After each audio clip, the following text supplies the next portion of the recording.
vật thổ ấy nữa bắt chết phần nợ men sự chi ôn chụp mơ được bóng năng tới bóng miên được bóng muối ao này anh mờ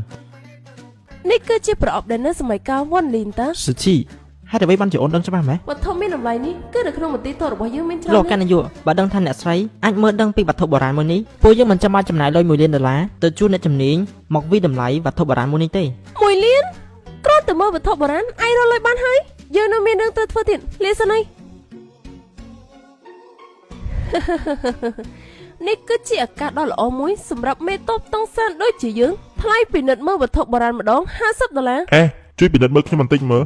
Snow cả á lục taរបស់នេះលោកតាទៅតែទិញមែនទេ ទៅតែទិញស្អីវាគឺជាស្នូហាអាវដែលមិនសល់ទុកពីដូនតារបស់យើងតាំងតែពីរាជវង្សហាន់ពេលដែលឆៅប្រើស្នូហាអាវមួយនឹងវាយកូនរបស់គេឆៅភី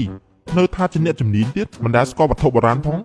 ចាំមកទិញបើពីនិតមើលឲ្យច្បាស់ទៅពិតជារបស់បុរាណមែន យល់ហើយនៅ ខ្ញុំនិយាយពីលោកតាហ្នឹងបើសិននេះគឺជារបស់ពិតមែនខ្ញុំចំណាយ100លានទិញវា ដេកចាំទៅវត្ថុបុរាណមួយនេះយ៉ាងហោចណាស់ក៏តម្លៃ3លានដែរហេ អេ$50ថ្លៃពីនិតវត្ថុបុរាណមិនតន់ឲ្យនោះទេ ចាំងសឺឈីនាងឥឡូវនេះធ្លាក់ខ្លួនមកលក់អវ៉ាន់នៅតាមផ្លូវហើយខ្ញុំគិតថានាងមួយថ្ងៃក៏រកមិនបាន50ដែរធ្វើពើទៀតអីមនុស្សប្រុសល្អដូចជាខ្ញុំអញ្ចឹងមិនបានខ្លាចជាប្តីរបស់នាងគឺជារឿងដ៏សោកស្ដាយបំផុតសម្រាប់ជីវិតរបស់នាងនាងប្រកាសជាពិបាកចិត្តខ្លាំងណាស់ហើយយោមនុស្សដូចជានាងមិនដែលឃើញពិភពលោកខាងក្រៅផងតើមានសមត្ថភាពអីទៅវិតម្លៃវត្ថុបុរាណតើនាងចេះមើលស្អី អាចពីនិតឃើញតើបើទោះបីជាលោកគឺជារបស់មួយទឹក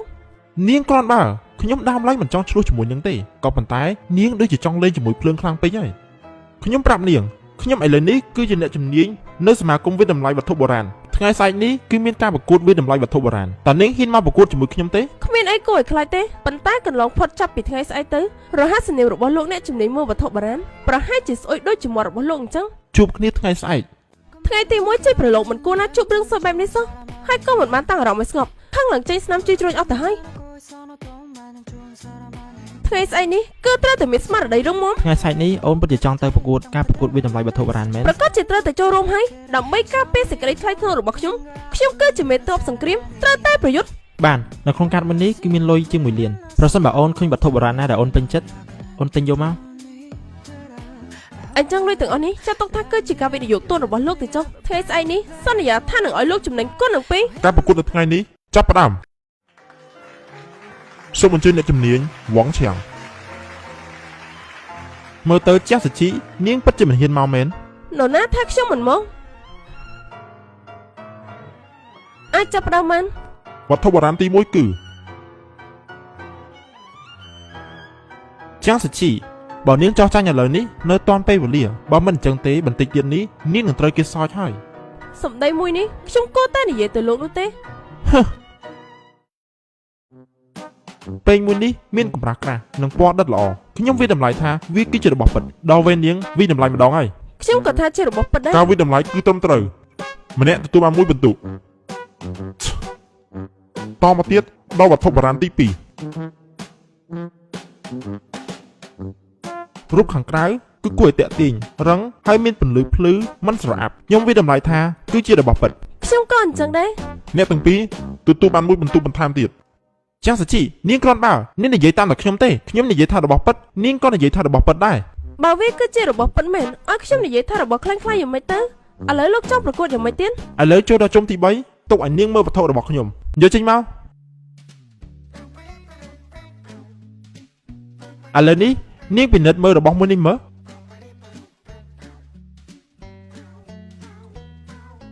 ជារបស់ពិត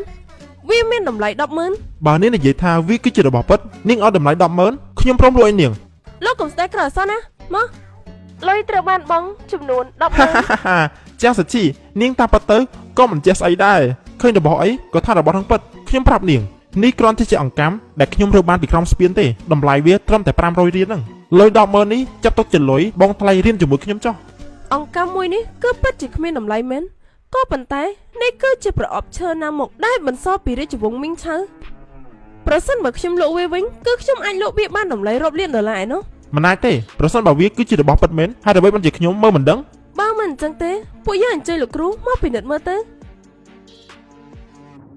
អ្នកនាងប្រអប់ឈើណាននោះគឺវាមានពណ៌មាសក៏ប៉ុន្តែប្រអប់ឈើមួយនេះគឺវាពោពេញទៅដោយផ្សិតដែលដោះនៅខាងលើពិតជាប្រអប់ឈើណាននោះមែន ខ្ញុំមានភ្នែកអត់ប្រស័យមែនប្រອບនេះគឺមានតម្លៃរាប់លានដុល្លារឯណោះស្អីគេរាប់លានសងខ្ញុំវិញខ្ញុំមិនលក់ទេ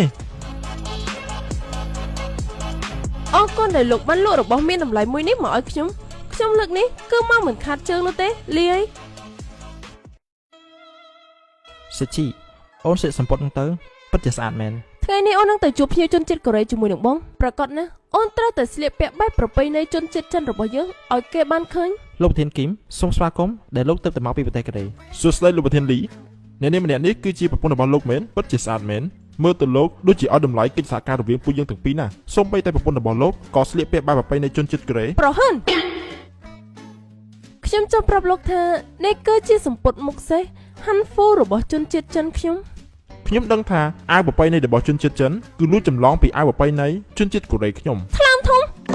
សម្ពុតប្រពៃណីហាន់ហ្វូនេះបានលេចចេញជាលើកដំបូងនៅក្នុងរាជវង្សស៊ុងគឺអធិរាជជូយៀនចាងនៃរាជវង្សមីងដែលបានប្រគល់សម្លៀកបំពាក់ប្រពៃណីមួយនេះទៅកាន់ប្រទេសកូរ៉េមុនពេលដែលវាត្រូវបានប្រគល់បន្តទៅប្រទេសកូរ៉េខាងត្បូងរបស់លោកបើមិនអញ្ចឹងទេចាំខ្ញុំយកសិភើប្រវត្តិសាស្ត្ររបស់ប្រទេសចិនខ្ញុំទៅឲ្យលោកមើលយ៉ាងម៉េចដែរ តោះទៅញ៉ាំបាយទៅ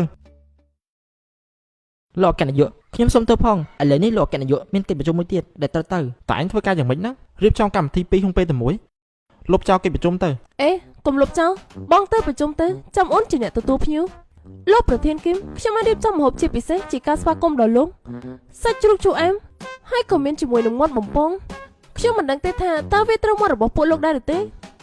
គ្រឿងតែម្ហូបនេះដូចជាខ្លាំងពេកហើយម្ហូបនេះវិញវាខ្លាញ់ពេកនេះគឺជាម្ហូបអីក្បាលមាន់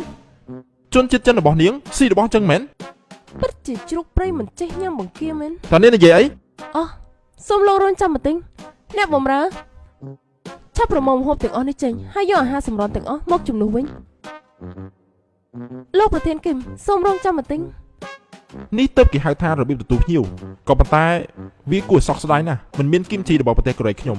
មើលទៅនាងដូចជាគ្មានអ្វីដែលត្រូវយកមកបង្ហាញទៀតទេ នរណាគេថាគ្មាននេះគឺជាផលិតផលថែរក្សាសម្រស់នៅក្នុងប្រទេសចិនយើងនេះគឺជាផលិត ផលិតផលថែសម្រាប់របស់ប្រទេសចិនមិនជាប់ចំណាត់ថ្នាក់ក្នុងចំណោមផលិតផលដែលល្អបំផុតនៅក្នុងពិភពលោកទេ នរណាជាអ្នកនិយាយផលិតផលមួយនេះគឺវាការពារនិងរក្សាសម្រស់ឲ្យកាន់តែក្មេងជាងវ័យដូចជាក្មេងដែលអាយុ17ឆ្នាំអញ្ចឹង ទោះបីជាខ្ញុំតែងតែប្រើប្រាស់ផលិតផលនៅក្នុងស្រុករបស់ខ្ញុំក៏ដោយបើនាងរៀបចំជូនខ្ញុំជាពិសេសហើយខ្ញុំមានតែបង្ខំចិត្តទទួលយកទេ ខ្ញុំសូមទៅក្រៅបន្តិចបានហើយយកលុយរបស់គេក៏អាចចាត់ទុកថាជាការជួយដល់ប្រទេសជាតិដែរ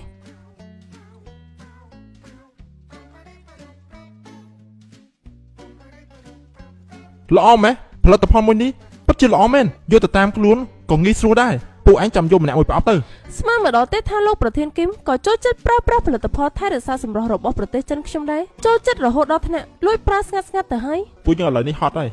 ពួកយើងសុំទៅស្ថានភាពសម្រាប់សិនដែរចាំពេលយប់ចង់ហៅតលេខាទៅលីហើយ សិជីតើថ្ងៃនេះអូនទៅជិះជាមួយពួកគេយ៉ាងម៉េចហើយ មនុស្សទាំងអស់នេះគឺពិតជាមាត់រឹងមែនម្ហូបដែលពួកយើងរៀបចំឲ្យគេញ៉ាំល្អពីចានហើយនៅយកផលិតផលថែរក្សាសម្រស់របស់ប្រទេសយើងទៅបាត់ទៀតសំណាងហើយដែលអូនចេះដកយកទុកខ្លាំង មិនអីទេឲ្យតែយប់នេះពួកយើងអាចចុះកងត្រាជាមួយពួកគេបានហើយពួកយើងនឹងលេងជួបពួកគេទៀតហើយថ្ងៃនេះខ្ញុំបានរៀបចំការសម្ដែងរបាំតោសម្រាប់ពិធីចុះហត្ថលេខានៅយប់នេះ របាំតោនេះមានអីល្អមើលទៅនៅប្រទេសកូរ៉េរបស់ខ្ញុំក៏មានរបាំតោដែរ អូគឺជាតោមកអក្រក់អញ្ចឹងមែនមានអារម្មណ៍ថាទោះបីជាលួចចម្លងក៏ចម្លងមិនបានល្អដែរ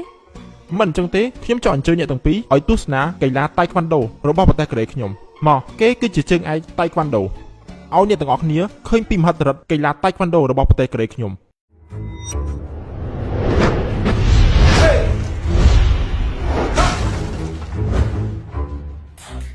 ល្អណាស់លោកអគ្គនាយកលីតើក្បាច់គុណរបស់ប្រទេសចិនលោកអាចប្រៀបបាននឹងកីឡាតៃក្វាន់ដូរបស់ប្រទេសកូរ៉េខ្ញុំអត់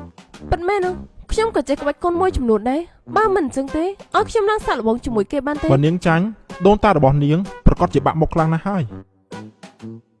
លោកអគ្គនាយកតើអាចមានគ្រោះថ្នាក់ដល់គាត់អត់សិជីនាងហាត់ក្បាច់គុនជាច្រើនឆ្នាំមកហើយនរណាជាអ្នកចាញ់ពួកយើងនៅមិនទាន់ដឹងទេ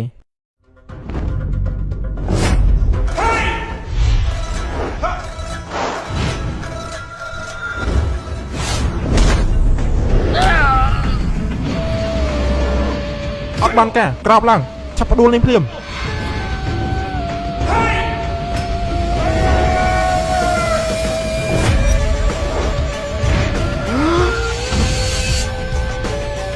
អ